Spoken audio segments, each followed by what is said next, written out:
আমরা এক বিচারহীনতার দেশে বসবাস করি, যেই দেশে আসলে কোনো বিচার নেই। শহীদ শরীফ ওসমান হাদি কতদিন হলো মৃত্যুবরণ করছে? কতদিন হলো তাকে হত্যা করা হয়েছে? কই এখন পর্যন্ত কি এই রাষ্ট্রের প্রশাসন থেকে শুরু করে রাষ্ট্রের সর্বোচ্চ নেতারা সেটার কি এখন পর্যন্ত কোনো সুরাহা করতে পারছে? পারে নাই। আজও সেই ওসমান হাদির হত্যার বিচারের দাবির জন্য রাজপথে আন্দোলন করতে হয়, একটা ন্যায় বিচারের জন্য।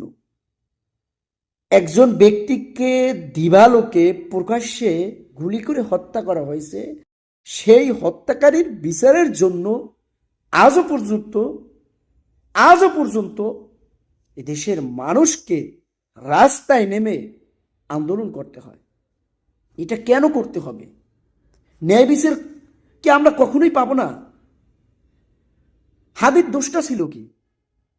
হাদির দোষ ছিল এইটা, সে এই রাষ্ট্রকে ভালোবেসেছে। হাদির দোষ ছিল এইটা, সে এই দেশের স্বাধীনতার সার্বভৌমত্বকে রক্ষা করতে চেয়েছিল, এই দেশে প্রকৃত গণতন্ত্র ফিরিয়ে আনতে চেয়েছিল। এটাই ছিল হাদির অপরাধ, যেই অপরাধের জেরে তাকে প্রকাশ্যে দিবালোকে হত্যা করা হয়েছে। অথচ হত্যাকারী কে, কোথা থেকে সে কোথায় আছে সেটাও আমরা জানি। এদেশের যারা সরকার ব্যবস্থা যারা চালাচ্ছে তারা সেটা জানে, জেনেও তারা বিচার করতেছে না। কেন বিচার করতেছে না? তারও তো একটা কারণ আছে। কারণটা হলো এই হাদির হত্যার পিছনে আমি আবারও বলছি, বহুত বড় বড় ব্যক্তিদের হাত রয়েছে, যারা যদি ওই হত্যাকারীকে বিচার করা হয়, আইনের আওতায় আনা হয়, তাহলে তাদের নাম চলে আসবে। এই নামগুলো ঢেকে রাখার জন্য, গোপন রাখার জন্য শহীদ শরীফ ওসমান হাদির হত্যাকারীর বিচার করা হচ্ছে না।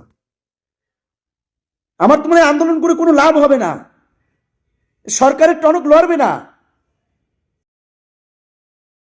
কিন্তু আপনারা বিচার করেন আর নাই করেন, আল্লাহর আদালতে আপনাদের প্রত্যেককে হাজির হতে হবে। আল্লাহর আদালতে প্রত্যেককে হাজির হতে হবে। দুনিয়ায় আপনারা ছাড় দিলেন, আল্লাহর আদালতে কে ছাড় দিবে? তখন আপনাদের সহ, খুনি সহ কারা এর সাথে জড়িত ছিল, সবাইকে আল্লাহর আদালতের কাঠ গড়ায় দাঁড়াতে হবে। মনে রাখেন, দুনিয়ায় বিচার পাইলাম না, আল্লাহর আদালতে বিচার পাবো ইনশাআল্লাহ। হাদি আছে, থাকবে, চিরজীবন থাকবে, এবং প্রত্যেকটা মানুষের হৃদয়ে থাকবে হাদি। এই যে এখানে থাকবে, হৃদয়ে থাকবে হাদি। হাদির নামটা মানুষের এখানে থাকবে।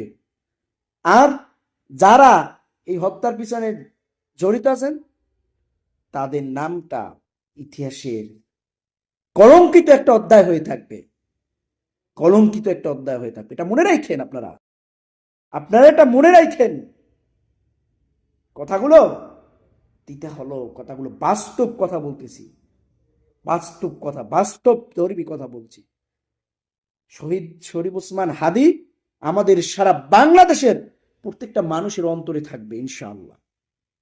আমরা তাকে বলতেছি না, ন্যায় বিচার আমরা পাবো, দুনিয়ায় পাবো না, আল্লাহর আদালতে এটা ইনশাআল্লাহ পাবো। আমরা আল্লাহর কাছে আমরা বিচার দিয়ে রাখলাম, আল্লাহর কাছে দিলাম, আল্লাহ ফয়সালা করবে ইনশাআল্লাহ।